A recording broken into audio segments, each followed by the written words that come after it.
दोस्तों, झूठ तो हम सभी बोलते हैं।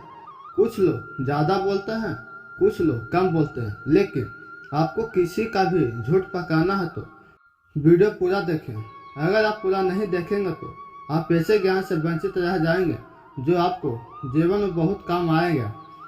वीडियो शुरू करने से पहले चैनल को सब्सक्राइब और लाइक जरूर करें। एक गांव में एक धनी चंद नाम का एक व्यापारी रहता था। उसकी गिनती शहर के अमीर व्यापारियों में होते थे, लेकिन अब वह केवल नाम का सेठ रह गया था। उसका बिजनेस बंद होने के कगार पर आ गया था।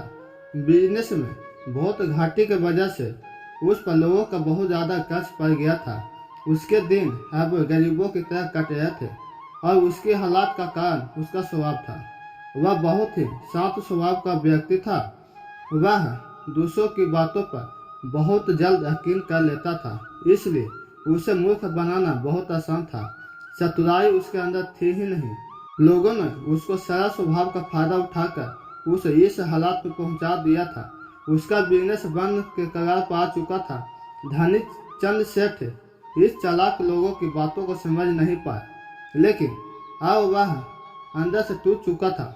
अब उसे अपनी गलतियों का एहसास हो रहा था। एक दिन धनी चंद सेठ के सामने उन लोगों की सच्चाई सामने आ जाती है।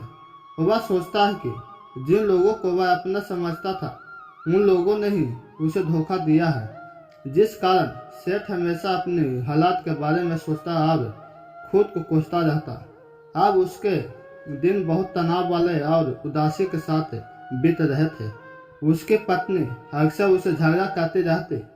अन्य सेठ अपना कर्ज मांगने के लिए हर रोज उसके घर पर आया करते थे। एक लंबी सेठों की भीड़ ने उसे बहुत ही ज्यादा गहरे सदमे में डाल दिया था। वह अब उन सेठों से बचने के लिए छिपा करता था। अपने इस हालात से परेशान होकर उसने आत्महत्या करने का प्रयास किया और वह आत्महत्या करने के लिए एक दूर पहाड़ी की ओर चल पड़ा।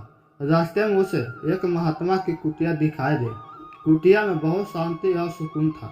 सेठ धनीचंद ने देखा कि उस महात्मा के सामने कुछ लोग बैठे हुए हैं और वे उनसे अपनी समस्याओं का समाधान पूछ रहे हैं। यह देखकर धनीचंद को बहुत ही ज्यादा जिज्ञासा हुई कि मैं भी अपने परेशानी बताऊंगा। कुटिया से बाहर आ रहे एक व्यक्ति को उसने रोका और महात्मा जी के बारे में पूछने लगा। उस व्यक्ति ने सेठ धनीचंद की ओर देखा और कहा कि महात्मा आसपास के गांवों और कस्बों और शहरों में बहुत ही ज्यादा प्रसिद्ध है। वह बहुत ही अधिक बुद्धिमान है।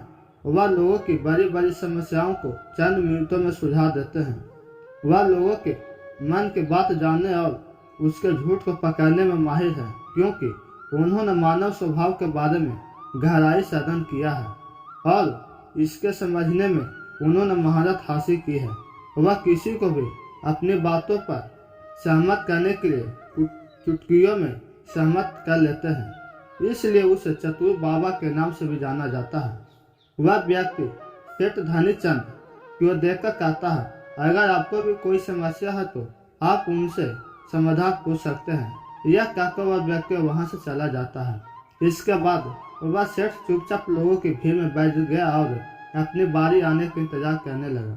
भीड़ को खत्म होने में शाम हो गई। अब सेठ की बारी थी। उसने महात्मा को प्रणाम किया और दुखी मन से अपनी सारी घटना के बारे में बता दिया। वह महात्मा सेठ की बातों को बहुत ध्यानपूर्वक सुन रहे थे और फिर शांत स्वभाव में उत्तर दिया। इंसान को इतना सिर्फ नहीं होना चाहिए कि वह किसी की बातों पर विश्वास कर ले और जो लोग कहे वही करना शुरू कर दे। हर व्यक्ति के अंदर इतनी समझ और चतुराई का होना बहुत जरूरी है, इसलिए नहीं कि वह दूसरों के फायदा उठा सके या बेवकूफ बना सके, इसलिए कि ताकि वह खुद को दूसरे चतुर लोगों की चालों से बचा सके, खुद को नुकसान से बचा सके और दूसरे जरूरतमंद लोगों की मदद कर सके। इतनी बातें कहने के बाद महात्मा अब कहते हैं, क्या मैं आपको समझाऊंगा कि आप लोगों से जो चाहते हैं वह कैसे प्राप्त कर सकते हैं। तुम्हें कुछ ऐसे तरीके सिखाऊंगा जिसका उपयोग तुम लोगों की परिस्थितियों को नियंत्रण करने के लिए कर सकते हो। इसके अलावा तुम्हें यह भी पता चल जाएगा कि धोखेबाज लोगों को कैसे पहचानें और उनसे खुद को कैसे बचाएं। एक साधारण व्यक्ति कैसे समझदार व्यक्ति बन सकता है। ध्यान रहे, जो मैं यह तुम्हें सिखाने वाला हूँ, इसका इस्तेमाल किसी गलत काम के लिए नहीं करना।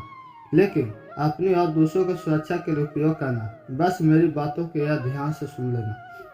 हम जिस दुनिया में रहते हैं वहाँ आपको कुछ लोग चतुर मिलेंगे जो अपनी आजीविका चलाने के लिए भोले भाले लोगों का इस्तेमाल करते हैं। अब आप इन लोगों को कैसे पहचानते हैं? जो बहुत सारे शब्दों का उपयोग करते हैं वह झूठा बोल रहे होते हैं। आपको उन पर ध्यान देने की आवश्यकता नहीं है, क्योंकि वे अपने झूठ की वजह से आपको बेवकूफ़ बनाने की कोशिश करते हैं। जो लोग एक ही बात को बार बार कहते हैं वह झूठे हो सकते हैं।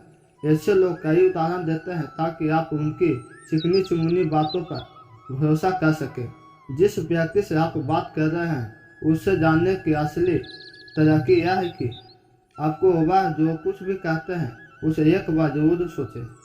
जिस तरह से वह अपनी कहानी सुनाते हैं उससे आपको पता चल जाएगा कि वह सही है या नहीं।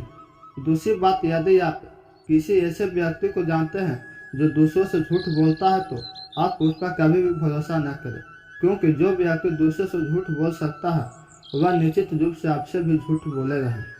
साथ ही आपको ऐसे लोगों से सावधान रहना चाहिए जो दावा करते हैं कि उनके पास पहले बहुत पैसा था जो अब डूब गया, जिससे पता चलता है कि जिसे आप बात कर रहे हैं वह झूठ बोल रहा है। हाँ, ऐसा हो सकता है कि एक बार उसके पास पैसा था लेकिन अब वह दिवालिया हो चुका है। बुद्धिमानी इसी में है कि ऐसे व्यक्ति को कभी भी पैसों से समझौता नहीं करना चाहिए। जो व्यक्ति खुद के पैसों को नहीं संभाल सकता उस व्यक्ति से सलाह लेना बुद्धिमानी नहीं है। आप ऐसे लोगों से सावधान रहने की आवश्यकता है जो व्यक्ति हमेशा अपनी बात को दोहराता है और बार बार कसम खाता है। वह व्यक्ति झूठा होता है, इसलिए ऐसे व्यक्तियों पर भी कभी भरोसा नहीं करना चाहिए। दूसरी ओर, अगर आप चाहते हैं कि कोई व्यक्ति आपके साथ अच्छा व्यवहार करे तो इसका मतलब यह नहीं है कि वह सच बोल रहा हो। आपको हमेशा एक बात याद रखनी चाहिए कि लोग वही चाहते हैं जो उन्हें कभी नहीं मिल सकता। अगर आपको वीडियो अच्छी लगी हो तो चैनल को सब्सक्राइब और लाइक जरूर करें। धन्यवाद।